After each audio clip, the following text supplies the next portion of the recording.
The world, it's collapsing. Good. Okay, I know how that sounds. Stick with me for a second. If you're anywhere near my age right now, you're probably walking around with this low humdrum back of your head, something sitting in your gut. Something is really, really wrong right now. But it's not this immediate thing that you can take, look, fix. It is so fundamentally broken. And the world that you were told, that we were told we were going to grow up into, doesn't exist anymore. But every time this feeling hits a new generation of young people, the same thing happens next, and nobody's told you about it yet. Let me say it back to you first, because I don't know if anyone has, and that actually might be part of the problem. You are watching it live. AI is coming after your career, and 59% of 20-year-olds consider AI a threat to their career. Well, if that's not enough, we are watching housing numbers that do not math. The math is not mathing. No one can afford rent or to buy a house anymore. And we are watching a political situation that is so broken that half of Gen Z can't go to family dinner anymore. Actually, 1 in 5 adults who are cut off from their immediate family are cut off for political reasons. It's just not the news stories anymore. It is Thanksgiving. It is your dad. And underneath all of that, you feel this feeling, something you might not say out loud because it's embarrassing, but I don't actually know how to build a life from here. How can I build on something so broken? How can I build when the life I was told I was going to have doesn't look like it's going to exist anymore? So you freeze, and then you feel bad for freezing, and then you scroll, and then you go to sleep, and by the time you wake up, it's tomorrow, and nothing has changed. But you don't have to feel broken, or nothing's wrong with you because you feel this anxiety. You feel this anxiety because you're literally paying attention. So if this is where we start from, if this is how we are going to start our careers and lives forever, where do we go from here? Well, there's hope. And I don't know if you believe me, but I'm going to tell a story and maybe you'll resonate. It's late 1790s, a decade of revolution has burned everything down. Economies wrecked, the old order, kings, the church gone, and nobody knows what is coming next. People feel exactly how you feel right now. Like the rules they grew up with don't exist anymore, and no one has handed them new ones yet. And from the dust appears a 26-year-old kid. He's got a strong accent, gets bullied for it in military school. He doesn't come from a very powerful or money-driven family. He's an outsider in the continent, and his name is Napoleon. And he realizes that the chaos, this is actually the ladder to absolute power. He looks around and sees everyone waiting for something to happen. And instead, he acts. He gets handed the worst army on the worst front of the war. And within 3 weeks of taking command, he wins 5 battles in a row. By moving twice as fast and splitting their forces, the Austrians fight the old way, slow, methodical, single front line. While they're still getting orders, he's already moving. But here's the part that is honestly the most interesting. He founds 2 newspapers from his army camp, one for the revolutionaries, one for the conservatives, both about him, ships them back to France so that the country hears his version first. He commissions painters, sculptors, playwrights, poets, all making him the subject of art across France. And he understands something most people still don't. It is the person who controls the story and controls the narrative that controls the future. By the time he comes back to Paris, he is the most famous man in the country. At 30, he leads the coup and becomes the most powerful man in France. At 34, he champions a civil code that is still the foundation of French law 200 years later. And at 35, he crowns himself emperor. He rose because the conditions were terrible, and he was one of the few people willing to move while everyone else sat around waiting for normal to come back. And now for the scary part. The part that keeps repeating itself in history. He came from nothing, but the moment he got the taste of power, lived it, embodied his ego, something changed. He marches an army into Russia, and he had a book with him the whole time. The story of a Swedish king, Charles XII, who tried the exact same thing a century before. He got bogged down by brutal winters, crushed by Peter the Great, and watched his empire crumble. Napoleon read it and rushed into Russia anyway. He took an army of nearly 600,000 across the border and came back with around 100,000. It is one of the deadliest military stories in human history. And the man holding the book that told him exactly what was going to happen did it anyway. Because at that point, was he being humble? Was he being honest? Every time the world has seen a collapse like this, there is the similar pattern. The young people who are driven, who have the energy, step up and realize that they have the opportunity to create a world that they want to see. And that waiting for a new world, a new order to come in would be a waste of time. And this is my vision for the next few years, my prediction for the next 10. The people who are going to lose in this decade, they're not going to lose because of AI, they're not going to lose because of corruption. It's going to happen because they are still adhering to the old order, to the old rules. They are still going to complete the degree that they don't even want. They're going to stay at the job they already know is ending, hang out with the people who they know are dragging them down, and keep their real dreams, their true selves, what they actually desire, quiet, because it would be childish or unrealistic to ever say that out loud. And all of that, that's the real threat. The inability to adapt to where we are going. Guys, it's completely different. Stop playing by the rules that were never in place so that you could win. It feels so heavy, everything that's going on. And how long has it felt this way? I don't remember my reality where it didn't feel heavy. The storm is just everlasting now. So do you exist in a storm, or do you just wish for it to be over? Do you thrive in a storm? Do you adapt to a storm, or do you wish for it to be over? Okay, so I want to get actually specific with y'all. Let's talk about AI. I've got 3 things. We'll start with AI. Most of the people in their 20s have an opinion about AI.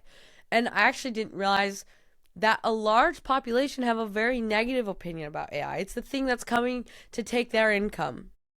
It's coming to replace them. And I thought it was really interesting. I was hanging out with a friend, and she had a similar sentiment.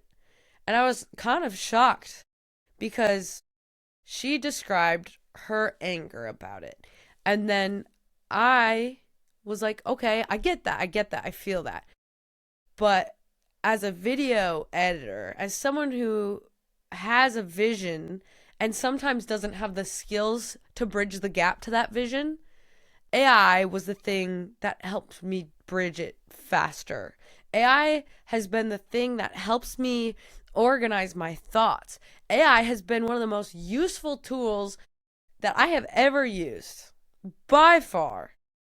And it's the thing that allows me to go further and get better at what I do and have information at my fingertips.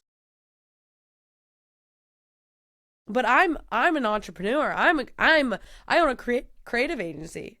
I am in the creative world, but never once have I've probably complained, actually. I have, about AI killing creativity, but there's a way in which you can use AI that preserves your creativity and lets your creativity flourish and go further and go deeper and achieve things faster so you can go another step, improve the quality. For the first time in human history, literally ever, information is at your fingertips. No longer do you need a $180,000 degree to have the knowledge. And even if you did, you probably couldn't recall it right then and there because half of it's experience. But now, within minutes, you could know the same things that someone with a doctorate knows. every expert opinion free or a $20 subscription later. All of it within seconds. It's mind blowing. I'll give you a very, very specific example. I was editing a Railjam edit, and the vision I had was at the scene, off the cuff, off the top of my head, I was like, I think it would be so cool to have a shot of a snowboarder jumping over the camera, and as it jumps, the board changes into every person who is competing at the Railjam competition. Every pro snowboarder, whatever. And so before the show even started, I took a picture of as many snowboarders, the bottom of their boards as possible. I had them hold it in the same position. And I had this collection of like 24 photos. But then it was like, oh my gosh, how do I create a smooth transition between these snowboards and put them all on one board and shape, and kind of something that was really complicated. But what I did was I used an AI editor to transition make these smooth transitions, not just like a harsh cut or a fade, something basic. It was like something super creative. And if you're watching this on YouTube, I'll put it on the screen. But Higgsfield AI, I used it. You can edit, you can create a video, and you can tell it what is the first frame going to be and what is the end frame going to be and how long will it be, and describe the motion or the thing you want to happen in between those two frames. So what I did was I just created a PNG cutout of the one board as the start frame, and then the same thing of a different board as the end frame. And then I was like, peel the design back to reveal the new design, or create a smoke transition like a poof. I don't know. If you can see this, it'll make a lot more sense. But I made the transition. And if I ever tried to edit that in something like Adobe After Effects or whatever, it would have taken me, I don't even want to know how long. I was able to make that effect after a bit of trial and error. It took me a couple hours. But that would have taken me well over 10 plus hours of YouTube, and I don't want to know. Once again, it changed how I viewed AI completely. It's literally a vision unlock. It can walk you through the steps to complete. Oh my gosh, but please get rid of your ChatGPT subscriptions. I'm begging you. It's what is the date? It's May 2026. ChatGPT, their era is over. On to Claude. On to Anthropic. I'm sure within a few months that'll change too. But don't get behind. Because sure, you can use AI to speed up your workflow, get all the information, be an expert in the industry, but so can everyone. And now there's only one thing that will set you apart, and that is actual experience, actual time committed to something, actual grit, and a demonstration that you genuinely care and have spent the time in this world. You cannot fake that. People read right through it. I promise you. The people who are going to win are going to pick one thing. Stick with it, not for days, not for weeks, not for months, for years. They're going to stick with that theme, topic, expertise, whatever. And they're going to go above and beyond with the value that they provide, because now you can organize your thoughts, create scripts, whatever, so much faster. But ultimately, people still buy from people. Companies still buy from companies which are run still by people. Ultimately, people are still making the decisions. And I think it's really interesting because we used to maybe assume that the smartest people were the most technically smart. Like the people who can code really well, they were considered really smart. But they were one of the first people to be replaced by AI.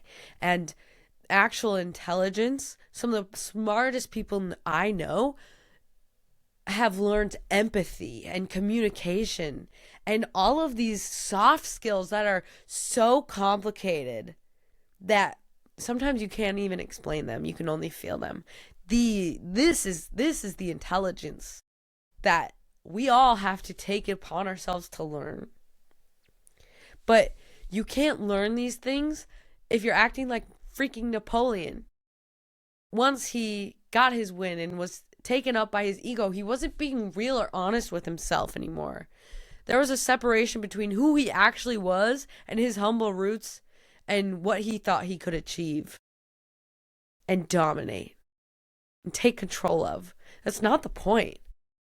Now, on the other side of all of that, there's the data centers, the industrial side of all of this. I personally feel a little guilty when I use AI because I know I'm contributing to the use of data centers. You've probably seen it in the news. A new data center is being built. They're really locating people's homes. People's water isn't functioning. The water pressure isn't there. There's sediment in their water because the wells are being all used up, or whatever the case is, by these data centers to cool them off, or whatever the case is. It's sad. It's sad. They're taking up beautiful land, building this metal, brick, concrete structure as a memory hub, as a processing hub. But it's just, once again, a cycle that continues to repeat itself. Humans have never failed to evolve. Humans have always pushed the dial on capacity and then innovated to meet that capacity. When you think about the assembly lines at Ford, each individual structure part and entire thing was built by one person until they started creating assembly lines, which made the process so much more efficient. In my business, I used to do everything myself, literally everything. I was reinventing the wheel for every single client. It took so much energy just to write a contract because it was a brand new thing for me. I wore every hat of the business. But ever since then, I've created templates, prompts, databases, workflows, and used AI to speed up my process. And probably, I could not put a measure to this, but I'm going to guess it's probably 4x my output compared to what it was when I first started my business. Every single week, I can do 4x more things that compared to what I used to be able to do. Because there's a lot of friction at the beginning. And this is a completely new era. We are still early. And we need time to evolve. And when it comes to your jobs, our jobs being stolen by AI, man, this happened in the Industrial Revolution too. Machines took our jobs. Machines took our assembly line jobs, right? But humans caught up. More jobs came. People were so afraid that everything was going to end. And yes, it's tough. Yes, it's hard. We can't discount that. And we can't discount our worry. And we can't discount our empathy for the people being relocated, for the people without the water. This all matters. These are all issues. But to have a feeling that this dread, this existential, God, what's the word?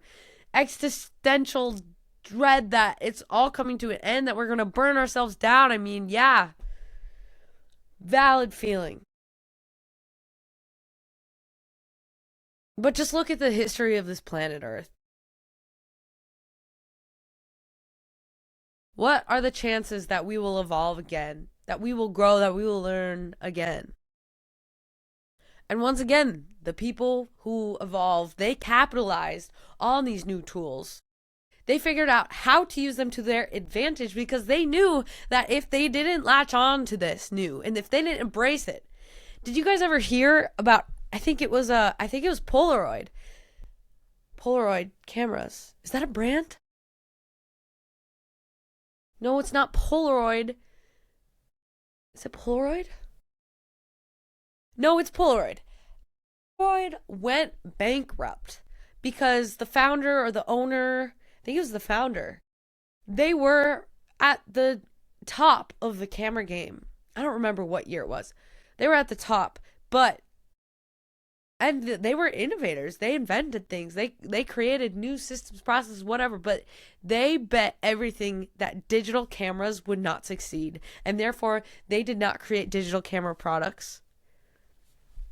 And then they went out of business because digital cameras absolutely took over because it was cheaper for the user because film is expensive. And they just watched their entire business and life's work go up in flames because they refused to consider that this new thing might have some validity behind it. Just because it's new and you don't recognize it does not mean it's wrong. So you got to dive into the mud. This is the muddy phase. There's so much friction. There's a new tool every day and it feels so difficult and like you have to go above and beyond and there just takes so much energy to keep up and learn about these things. But this is the building phase. This is where things are sloppy, messy, but once you start, I'm telling you, I use AI so efficiently now. The prompting. What information does it actually want? What database, what background information does it need? Wow, that was a tough thing for me. I wasted a lot of time with these terrible prompts. But all it took was trial and error. It was like, hey, yo, this output's kind of trash.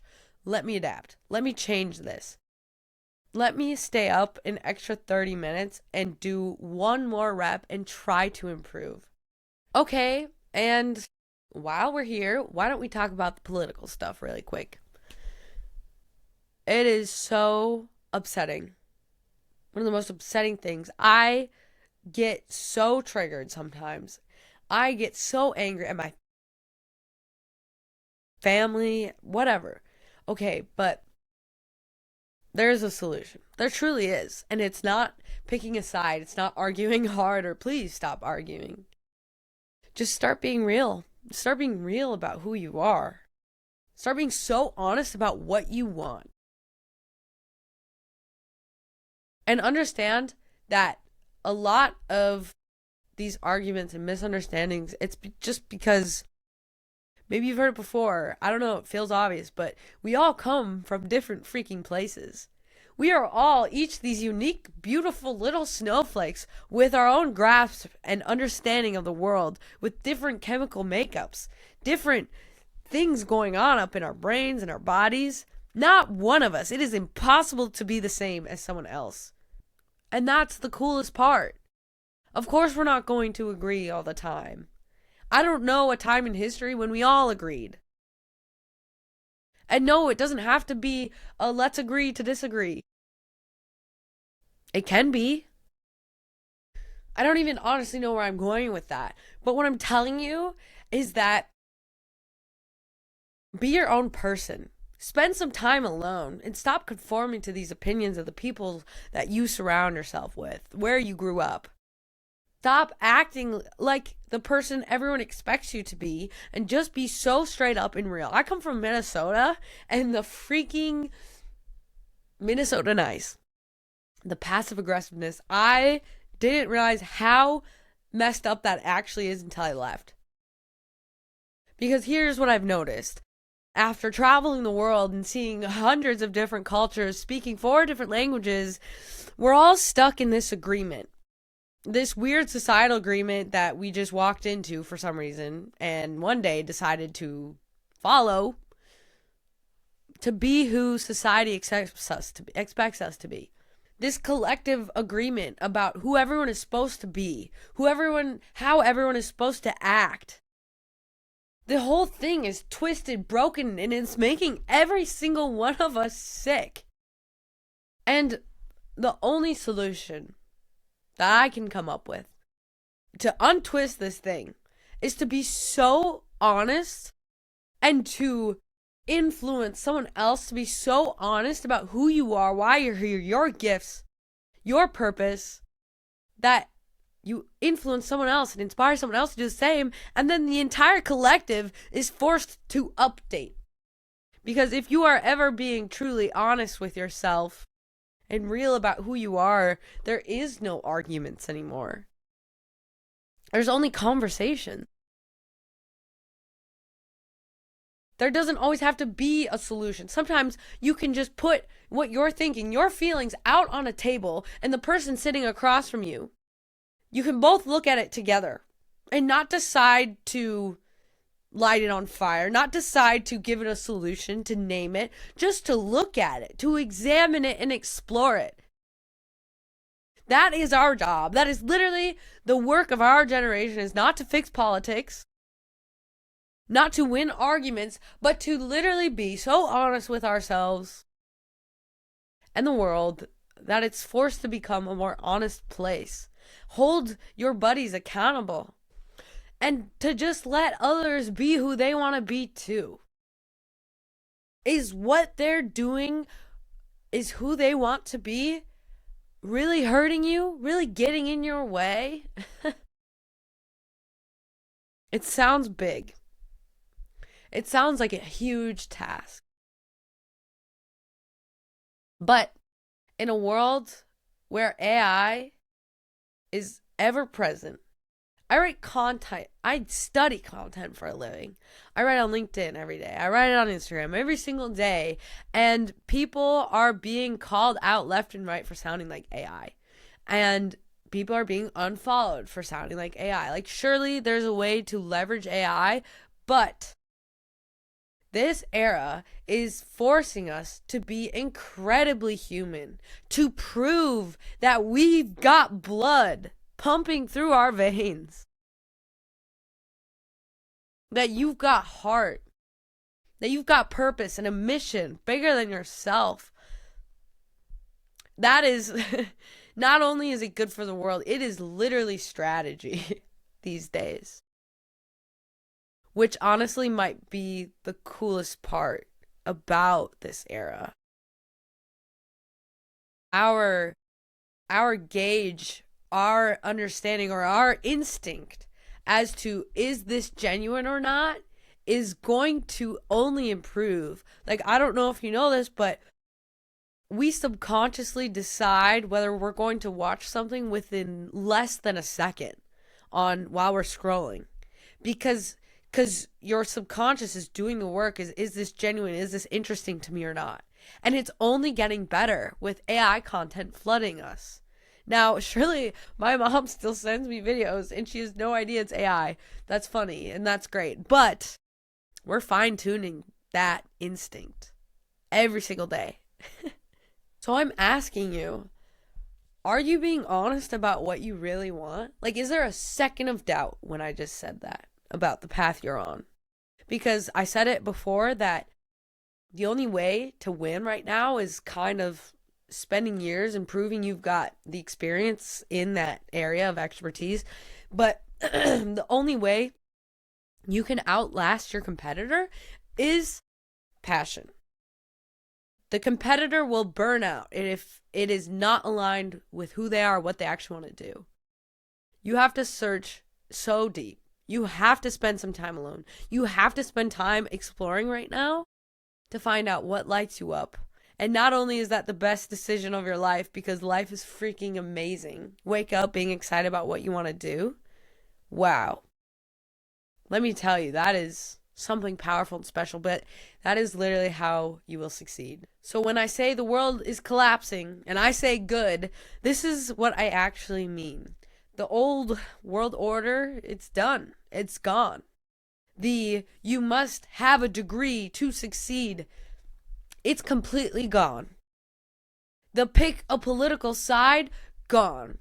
The perform a different version of yourself, gone.